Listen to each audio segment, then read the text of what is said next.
On this episode of Cook This, I'm making an easy side dish using Swiss chard with an Italian touch, so stick around.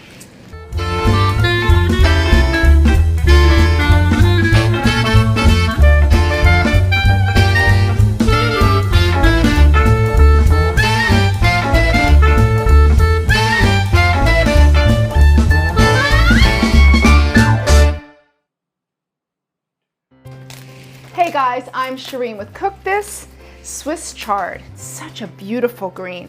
It has the flavor cross between spinach and beets. So here today I was lucky to find rainbow Swiss chard. So there's red Swiss chard, white, you'll see some with the green stems.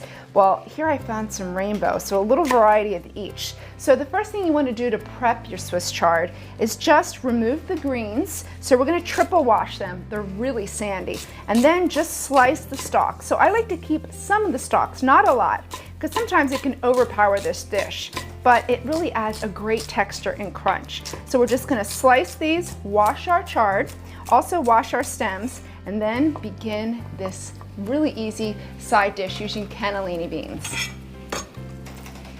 Now we're going to work on our garlic. So you want 4 cloves of garlic.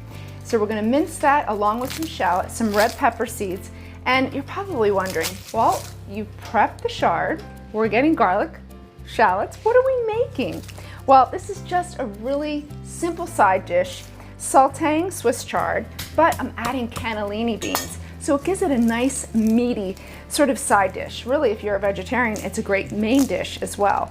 And we're going to flavor it with some chicken stock and then finish it with butter. Here's a little tip with garlic. Garlic can be really sticky. The skins can sort of stick to you, stick to your knife. You just want to wet your knife and then mince your garlic. That way it doesn't stick to your knife. The skins aren't sticking to your hands. Sometimes I even wet my fingertips, and that just helps.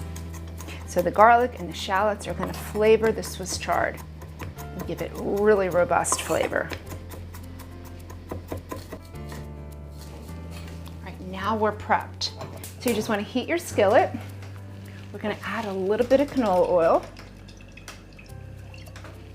And first our stems to our Swiss chard. So think of them as the same texture as celery. So they need about 3-4 minutes to get soft. So once these are softened, then we'll saute the shallots and the garlic. We're going to season in layers. So we're just going to season the little bit of stalks that we have and let them cook. Our stalks are beautifully tender, so we just want them tender crisp. And then we're going to add, got a lot of garlic here, and some shallots. So this is going to build great flavor. I'm going to add just a little bit more oil. We don't want our garlic and shallots to burn. But just until you smell the garlic, you know you're good to go. You can go to the next step when you're cooking. Now the beans. So we just want to warm the beans through. So I've drained them and rinsed them. So they're ready to go, but now we just want to warm them through. Perfect. Now our Swiss chard that we cleaned earlier, so it is going to billow over big time, right? So we also have some chicken stock. That's going to sort of help it steam down. So I'm going to add a little as we go. And then I'm going to add the lid right on top. That's going to help steam it and help it to wilt down. In fact, when I worked at the Fountain Restaurant at the Four Seasons, chicken stock, they used a lot of chicken stock to flavor different dishes. It adds a great savory flavor. It's awesome with these greens. A little bit of red pepper flakes just to give it a little zing.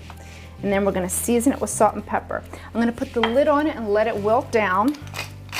And that's our easy side dish. All right, you know your chard is done when it wilts down. You don't want to kill it. It's just like spinach. It's going to wilt down and get nice and tender, and we want to keep it vibrant green. All right, so we just finished it with a pat of butter, which just rounds out the chicken stock and makes it so flavorful.